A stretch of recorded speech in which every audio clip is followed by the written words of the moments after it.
What are you afraid of when it comes to them?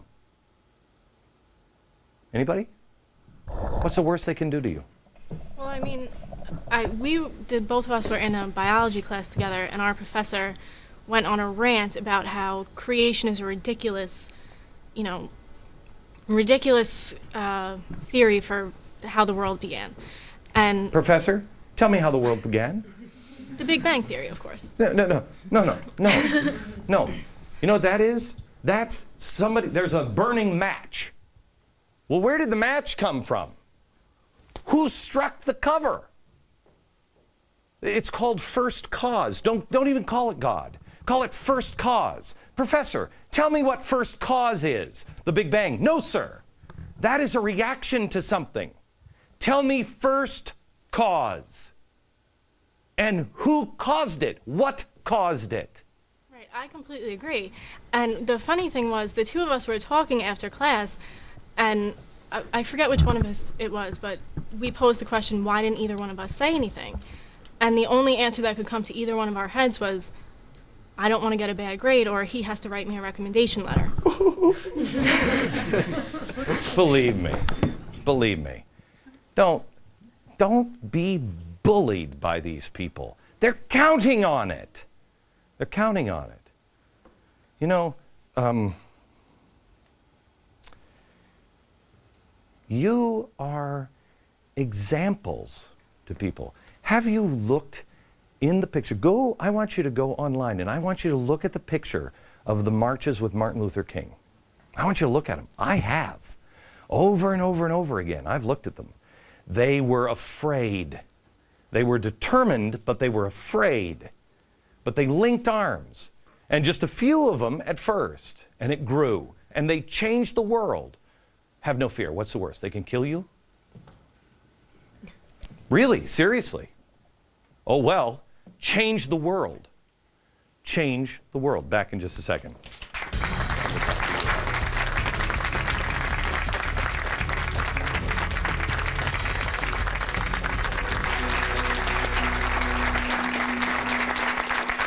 We are, tonight we're with the generation that will turn the corner.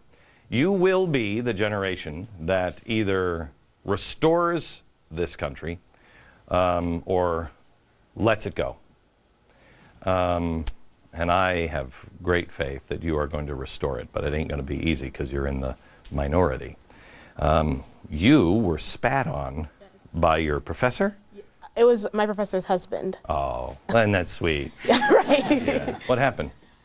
Well, my conservative organization and I at Truman State, we host speakers every year through the Claire Booth Luce Policy Institute, and we had a table set up to promote our conservative ideals and our speakers and everything.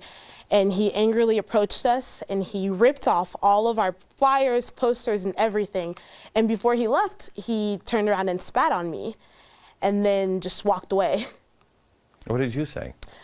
I was disgusted because here's an individual who routinely writes such nasty hate mail about our conservative organization. No, you're the one with the hateful rhetoric. Yeah, exactly. And he belittles us, and he's not even employed by the university. Yet, So did you file a complaint? Well, we attempted to, and there's nothing that we could do because he's not employed, so we can't really do anything because the university isn't responsible for those who are not on their payroll. Convenient. How convenient. You know, I have to tell you, you three troublemakers, right? You did videos that you've done the one with the redistribution of the grades, which was genius.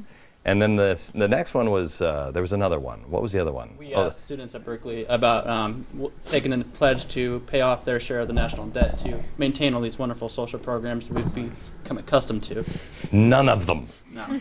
That's crazy. I won't do it. That's crazy. Why will I pay that? Exactly.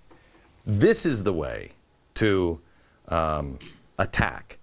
They are instead engaging in no debate, shout downs, intimidation. That's what your professors are. They're bullies. That's what this is. That's all this is. Communist and Marxism, it can never win up here. How many times does it have to try, we have to try it? And how many countries? How many millions of people have to die before the world says, hey, Marxism doesn't work? And that's why they have to bully you. So you know you're on the right side when you want to have a debate and when you can make points like you guys did. How difficult was it to, how difficult is it to not get angry, just win? It's quite difficult not to get angry. Especially in the GPA video, when students can't come up with a valid or concrete reason as to why GPA is different than income, and to see them support one system and the philosophy of redistributing wealth and not do the same or be willing to share some of their GPA points, and then for not to see that same parallel that the philosophy they support, they only support it when it's not their that's the way it always being is. affected. Yeah. As long as it's somebody else, it's always fine. Hang on, let's play a little bit of it. Here it is. You have a 4.0? Yeah, it's an excessive GPA. So we're going to basically emulate the federal tax structure. And we tax the rich to help those in lower income brackets. Basically the same thing. Like, do you really need a 4.0? Yeah. Because like you earn both, right? It's not the same thing because money's different. Why do you need a 4.0? Because I earned it. But I mean, people earn their money and use that same argument to, it's kind of like a selfish argument, no? Yeah, because this is an indication of performance. Isn't your income an indication of performance? You have to work hard for that money. That's when you could feel it, right? You could feel them inside just going, oh, crap. They can't come up with any reasons. Every single person said it's different, and when asked why, it's just different, and nothing concrete, nothing valid, nothing. How many of you are Republicans? Embarrassed. How many of you are conservatives? How many does anybody here feel like they're a libertarian? Kirby, you go girl. Good. Why are you a libertarian? I entered college as a conservative, and then found there's just certain areas where I just didn't agree with the Republican Party line, and struck out on my own. Who can tell me the difference between a Republican and a libertarian? Come on, guys. Aaron. Republicans like to spend money. Just as I don't think you raised your hand as a Republican, did you? Tell me, somebody who raised their hand as a Republican. Tell me the difference. Oliver. Yeah, generally social issues is where they differ from the libertarians. Libertarians want to stay out of social issues. But what is let's take the social issues here for a second.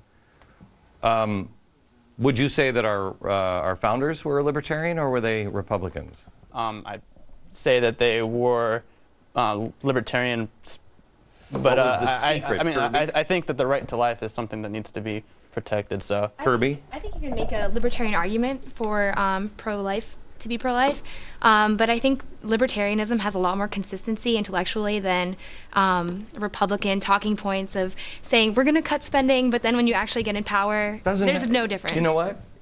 I think you're right on that, but that doesn't even matter. It requires you to do the work. It requires you. Anything that takes the power away from the individual. Look, we legalize drugs. Do you know how many people are going to be strung out on heroin? Why?